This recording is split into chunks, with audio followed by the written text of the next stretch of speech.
গোৱালপাৰাৰ ৰাষ্ট্ৰীয় পথ সুৰক্ষা মাহৰ সামৰণি। কৃষ্ণাইত বাইক ৰেলী তথা সজাগতা সভা সম্পন্ন।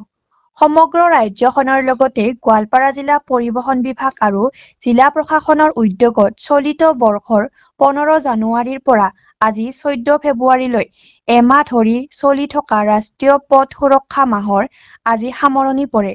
ৰাষ্ট্ৰীয় পথত সঘনাই চলি থকা পথ দুৰ্ঘটনা হ্ৰাস কৰাৰ বাবে জনসাধাৰণক সজাগতা কৰাৰ লক্ষ্যৰে এমাহ ধৰি চলে এই সজাগতা অভিযান। আজি এই এমাহজোৰা অভিযানৰ সামৰণি পৰে। এই উপলক্ষে আজি জিলা পৰিবহণ বিভাগে কৃষ্ণাই আৰক্ষী থানাৰ পৰা বেকিপুললৈ এক বাইক ৰেলী উলিয়ায়। কৃষ্ণাই দুৰ্গাবাৰীত সামৰণি পৰা এই ৰেলীৰ পিছতে এখন সজাগতা সভাও অনুষ্ঠিত হয়। জিলা পথ সুৰক্ষা সমিতি গোৱালপাৰাৰ উদ্যোগত আৰু কৃষ্ণাই ই-ৰিক্সা সন্থাৰ সহযোগত অনুষ্ঠিত এই সজাগতা সভাত জিলা পৰিবহণ বিষয়া মনিৰ আহমেদ, কৃষ্ণাই আৰক্ষী থানাৰ দ্বিতীয় ভাৰপ্ৰাপ্ত আৰক্ষী বিষয়া কচেৰ আলী আহমেদ, জ্যেষ্ঠ সমাজসেৱক পৰিমল সাহা আদিকে ধৰি বহু লোক উপস্থিত থাকে।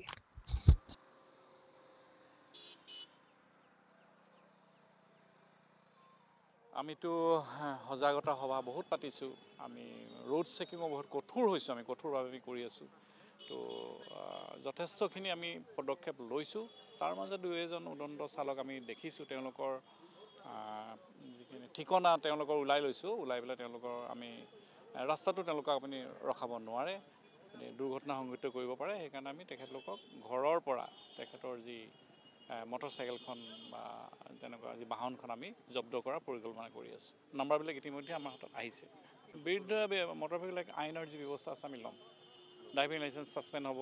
হয়তো এনেকুৱা যদি বাৰে বাৰে কৰি থাকে তেখেতৰ মটৰচাইকেলখনৰ পঞ্জীয়নো বাতিল হ'ব, তেনেকুৱা নিৰ্দেশ আছে আমাৰ। হয়, অভাৰ স্পীডিঙত তেওঁলোকৰ কাৰণে কঠোৰ ব্যৱস্থা চলি আছে, আজিও চলি আছে। আমি 3খন বাছৰ বিৰুদ্ধে আমি FIR ৰুজু কৰিছোঁ। যিহেতু তেওঁলোকে যি স্পীড লিমিটিং ডিভাইচ থাকে ন এটা, সেইটো তেওঁলোকে খুলি পেলাই এইটো কৰিছে। গতিকে তেওঁলোকৰ গাড়ী 3খনৰ বিৰুদ্ধে আমি মালিকৰ এগেইনষ্টে আমি FIR ৰুজু কৰিছোঁ গোৱালপাৰা থানাত। হয়, হয়।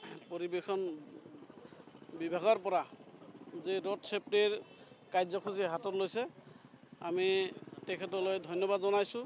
আৰু এই 15 জানুৱাৰীৰ পৰা 14 ফেব্ৰুৱাৰীলৈ এক মাহ জোৰা কাৰ্যসূচী আমাৰ দ্বিতীয় ছাৰৰ নেতৃত্বত গোৱালপাৰা জিলাত আৰম্ভ হৈছে আৰু তাত এক্সিডেণ্টৰ সংখ্যাও ৰোধ হৈছে আৰু যান জঁটৰ সৃষ্টিও বহুত কমিছে।